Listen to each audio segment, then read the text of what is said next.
Vamos prosseguir com o estudo da Epístola aos Hebreus, esse precioso livro do Novo Testamento que tem ocupado a nossa atenção há 50 semanas.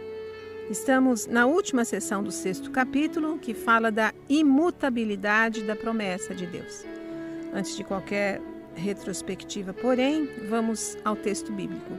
Acompanhe, meu ouvinte, a leitura de Hebreus 6, do 13º ao 20º verso, em que a palavra de Deus diz assim: Pois quando Deus fez a promessa a Abraão, visto que não tinha ninguém superior por quem jurar, jurou por si mesmo, dizendo: Certamente te abençoarei e te multiplicarei.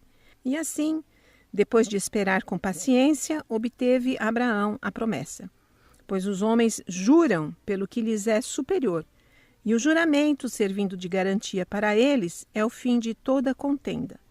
Por isso Deus, quando quis mostrar mais firmemente aos herdeiros da promessa a imutabilidade do seu propósito, se interpôs com um juramento, para que, mediante duas coisas imutáveis, nas quais é impossível que Deus minta, forte alento tenhamos nós, que já corremos para o refúgio, a fim de lançar mão da esperança proposta, a qual temos por âncora da alma, segura e firme, e que penetra além do véu, onde Jesus, como precursor, entrou por nós, tendo se tornado sumo sacerdote para sempre, segundo a ordem de Melquisedeque.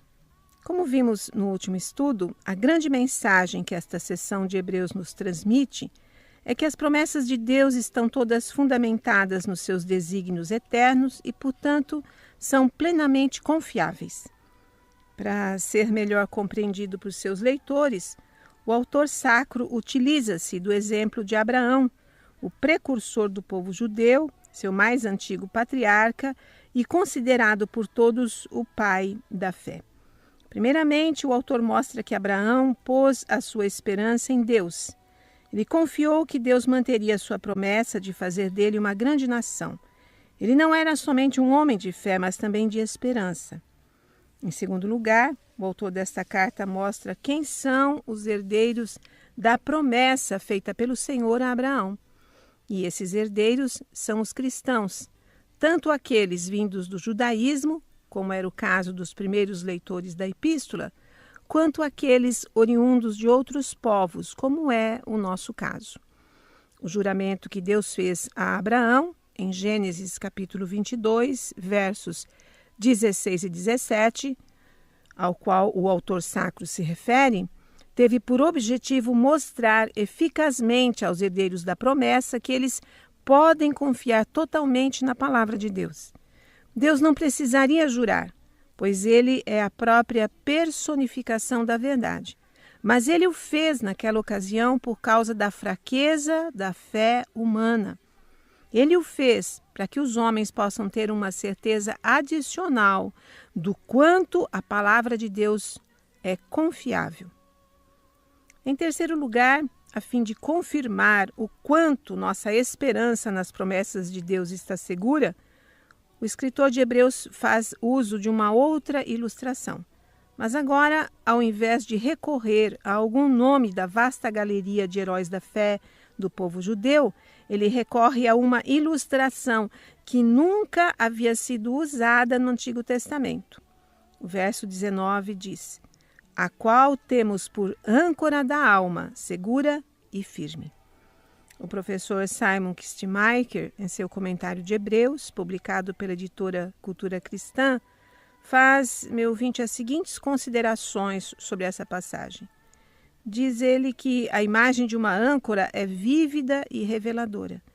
O autor pinta o quadro de um barco sendo sacudido pelas ondas, mas seguro no lugar por uma âncora que não se vê, pois está fincada no fundo do mar. Assim, a alma do homem, esmurrada pelos ventos e ondas da dúvida, tem a âncora segura da esperança firmemente fixada em Jesus. Essa âncora dá estabilidade à alma do homem e inclui toda a vida interior do homem com seus poderes de vontade, razão e emoção. A autora Priscilla Owens expressa bem os nossos sentimentos e como nos relacionamos com essa ideia de uma âncora nos seguintes versos. Temos uma âncora que mantém a alma perseverante e segura enquanto as ondas rolam. Presa à rocha que não se move, bem firme e imersa no amor do Salvador. Porém, meu ouvinte, os hebreus do tempo do Antigo Testamento e os judeus do primeiro século não gostavam do mar. Um reflexo disso é que a palavra âncora nunca ocorre no Antigo Testamento. Ela aparece somente 4 vezes no Novo Testamento, 3 das quais na descrição do naufrágio do navio em que o apóstolo Paulo estava sendo conduzido para o primeiro aprisionamento em Roma. Esse episódio está descrito no livro de Atos dos Apóstolos, capítulo 27. A palavra âncora aparece nos versos 29, 30 e 40. No verso 29, lemos que os marinheiros, receosos de que fossem atirados contra lugares rochosos, lançaram da popa 4 âncoras e oravam para que rompesse o dia. Sabe-se que o símbolo da âncora, frequentemente junto com um peixe, era usado em tempos muito antigos nas tumbas. E o escritor cristão James Moffat afirma que a âncora da perseverança foi posteriormente uma metáfora muito comum entre os gregos. Facilmente nós percebemos que o escritor da carta aos Hebreus usou essa ilustração que não era comum para explicar o significado da esperança. É como se ele dissesse: a esperança é como uma âncora. Ela dá estabilidade e segurança à nossa alma. Essa é uma comparação muito adequada. Porém, uma vez que estava tratando com pessoas de um povo que não apreciava as aventuras marítimas, ele não se detém nessa ilustração e rapidamente muda a metáfora. O verso 19 completo diz: a qual temos por âncora da alma segura e firme e que penetra além do véu. Agora ele menciona o véu do Santo dos Santos. Como lembra o professor Simon, os destinatários desta epístola estavam muito mais familiarizados com os serviços de adoração do tabernáculo e do templo. Eles sabiam como era a construção do santuário. E a afirmação de que a nossa esperança penetrou além da cortina, penetrou além do véu, era muito significativa para eles. Essas palavras imediatamente relembram os leitores do dia da expiação, quando o sumo sacerdote entrava na presença de Deus, como está registrado no livro de Levítico, capítulo 16, verso 2 e no verso 12 também. Além do mais, os hebreus sabiam, por meio do evangelho que fora pregado a eles, que, por ocasião da morte de Jesus, a cortina do templo de Jerusalém se rasgou de alto a baixo, expondo o Santo dos Santos à vista de todos os que estavam dentro do templo. Isso está registrado no Evangelho conforme Marcos, capítulo 15, verso 38. Eles entenderam a referência ao Santo dos Santos figuradamente e associaram-na com o céu. O escritor já havia chamado a atenção para esse fato quando escreveu no capítulo 4, verso 14. Temos um grande sumo sacerdote que penetrou os céus, Jesus, o Filho de Deus. Assim, essa segunda ilustração do verso 19 prepara os leitores para a volta ao grande tema desta epístola, que é o sacerdócio de Cristo Jesus. Assim, o versículo de número 20 diz: onde Jesus, como precursor, entrou por nós, tendo se tornado sumo sacerdote para sempre, segundo a ordem de Melquisedeque.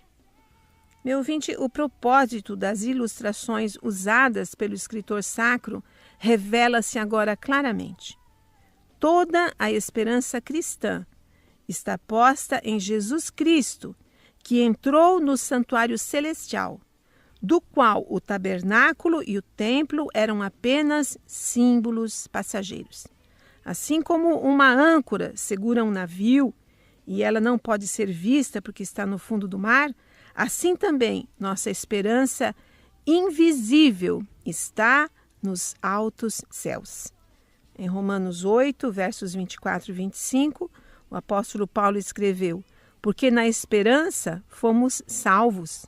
Ora, esperança que se vê não é esperança, pois o que alguém vê, como o espera? Mas se esperamos o que não vemos, com paciência o aguardamos. Prestemos atenção a alguns importantes detalhes do 20º versículo, o último deste capítulo. Primeiramente, observe o nome Jesus.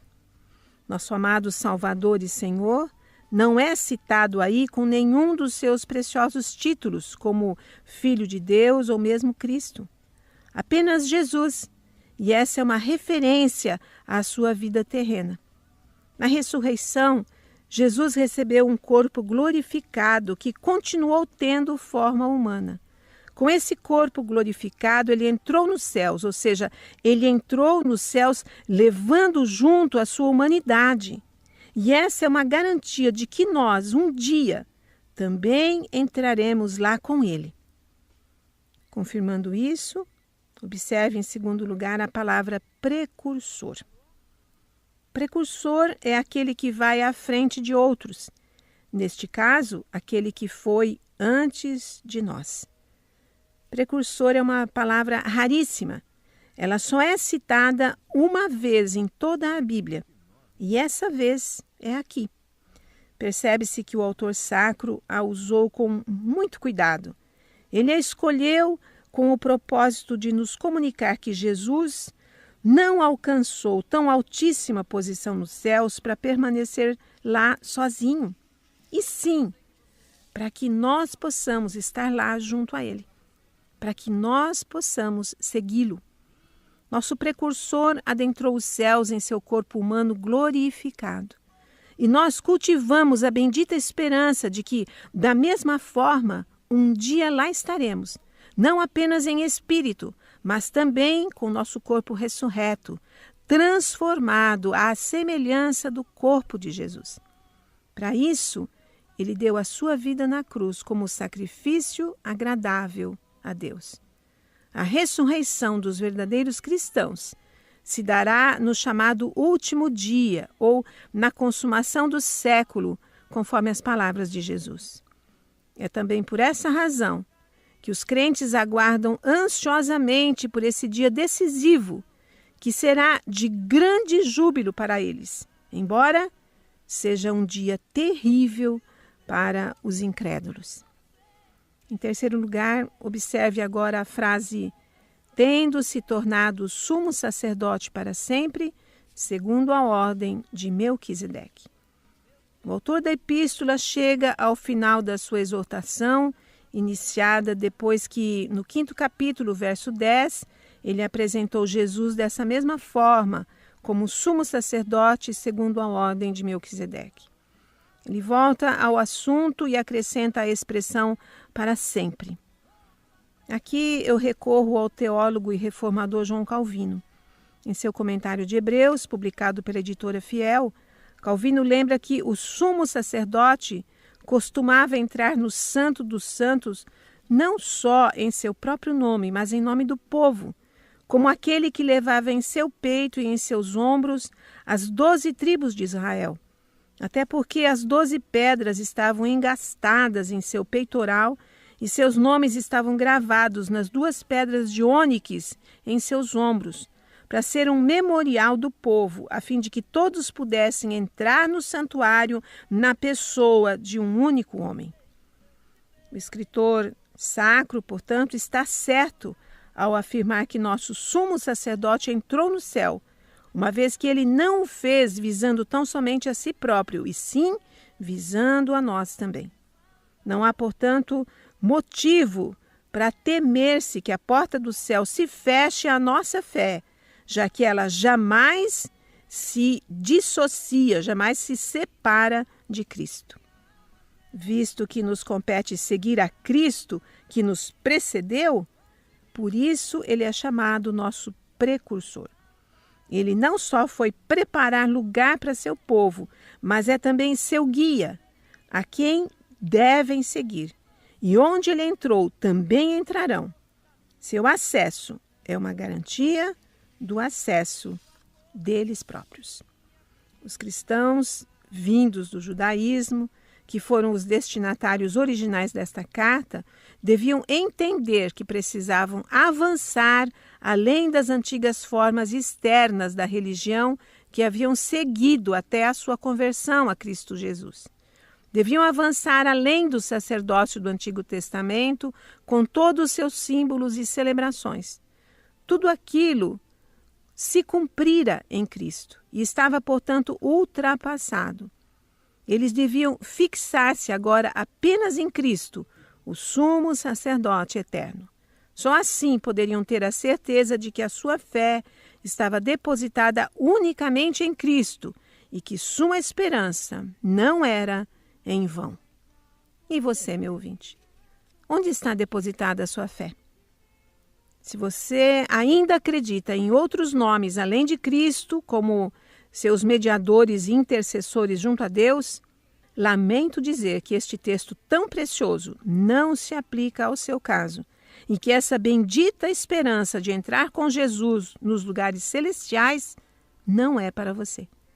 Por isso, pense bem no que você crê. A fé que agrada a Deus é a fé em Cristo e em ninguém mais. É assim que está na Bíblia. E somente ela é a palavra de Deus para mim e para você. E para qualquer ser humano. E eu quero encerrar com as considerações de João Calvino a respeito da ilustração da âncora que aparece no verso 19. Segundo ele, comparar a fé que repousa na palavra de Deus a uma âncora é um recurso muito apropriado.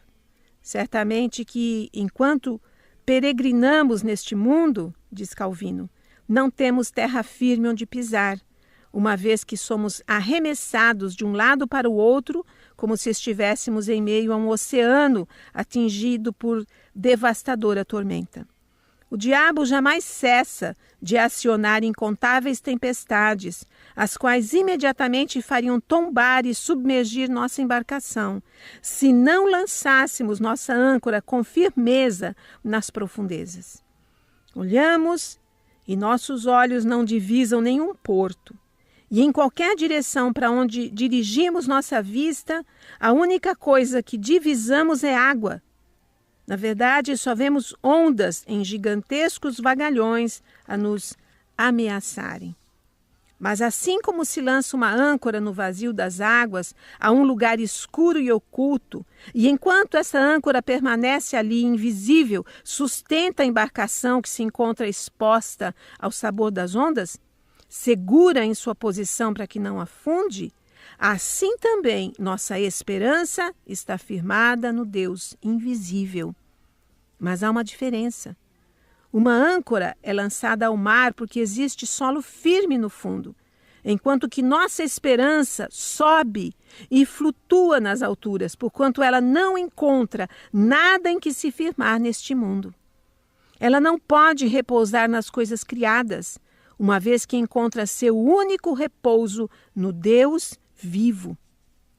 Assim como o cabo ao qual a âncora se acha presa mantém o navio seguro ao solo de um profundo e escuro abismo, também a verdade de Deus é uma corrente que nos mantém unidos a Ele, presos a Ele, de modo que nenhuma distância de lugar e nenhuma escuridão podem impedir-nos de aderir a Ele.